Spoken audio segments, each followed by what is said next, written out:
ভারত সীমান্তে ২৫০টি চীনা SH-15 howitzer মোতায়েন করেছে পাকিস্তান। অন্যদিকে ভারত আরও শক্তিশালী করছে নিজেদের আকাশ প্রতিরক্ষা ব্যবস্থাকে। একটি দুটি নয়, মোট ১১টি স্তরে সাজানো হয়েছে ভারতের এয়ার ডিফেন্স নেটওয়ার্কে। অপারেশন সিঁদুরেই ভারত বুঝিয়ে দিয়েছিল আধুনিক যুদ্ধে শুধু আক্রমণ নয়, শক্তিশালী প্রতিরক্ষাও সমান গুরুত্বপূর্ণ। এই আবহে সম্ভাব্য পাকিস্তানি হামলাকে প্রতিহত করতে মোট ১১টি স্তরে সাজানো হয়েছে ভারতের এয়ার ডিফেন্স নেটওয়ার্ককে। সেই নেটওয়ার্কের প্রথম স্তরে রয়েছে বিশ্বের অন্যতম আধুনিক S-400 ট্রায়াম্ফ।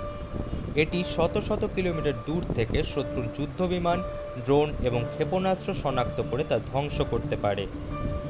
দ্বিতীয় স্তরে রয়েছে ভারতের অ্যান্টি স্যাটেলাইট প্রযুক্তি মিশন শক্তি। শত্রুর কৃত্রিম উপগ্রহ এটি ধ্বংস করতে পারে।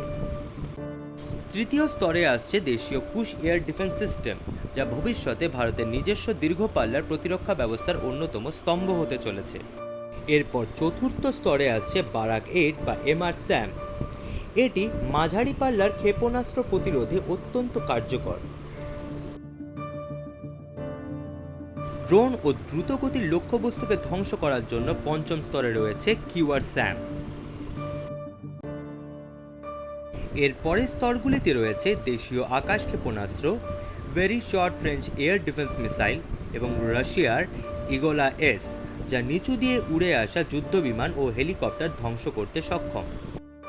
সব শেষে রয়েছে সিল্কা, L-70, JDU-23-র মতো অ্যান্টি এয়ারক্রাফট গান এবং DRDOর তৈরি 30 কিলোওয়াট লেজার অস্ত্র, যা ভবিষ্যতে ড্রোন যুদ্ধের জন্য বিশেষভাবে গুরুত্বপূর্ণ। এই সমস্ত ব্যবস্থাকে একসঙ্গে নিয়ন্ত্রণ করে ভারতীয় বিমান বাহিনীর integrated air command and control system. ফলে যে কোনো দিক থেকে আসা হুমকির বিরুদ্ধে দ্রুত সমন্বিত প্রতিরোধ গড়ে তোলা সম্ভব। পাকিস্তান সীমান্তে চীনা হাউইটজার মোতায়েন করলেও আধুনিক যুদ্ধক্ষেত্রে শুধু কামানই শেষ কথা বলে না। আকাশের নিয়ন্ত্রণই আজ সবচেয়ে বড় শক্তি। আর সেই দিক থেকে ভারত ধাপে ধাপে নিজেদের প্রতিরক্ষা ব্যবস্থাকে আরও শক্তিশালী করছে এবং অপারেশন সিঁদুরের সময় তার উদাহরণ দেখিয়েছে ভারত, যা দেখে পৃথিবীর অনেক দেশই মুগ্ধ। এই আবহে তারা ভারতের মিসাইল কেনার জন্য দিল্লির সঙ্গে কথাবার্তা চালাচ্ছে। অপরদিকে চীনা মিসাইল যা অপারেশন সিঁদুরের সময় ফ্লপ করেছে তা দেখেছে গোটা বিশ্ব। এর জেরে পাকিস্তানের অনেক ক্ষতি হয়েছে। সত্ত্বেও পাকিস্তান এখনও নির্ভরশীল চীনের ওপরেই, আর ভারত নিজের শক্তি নিজেই বাড়াচ্ছে।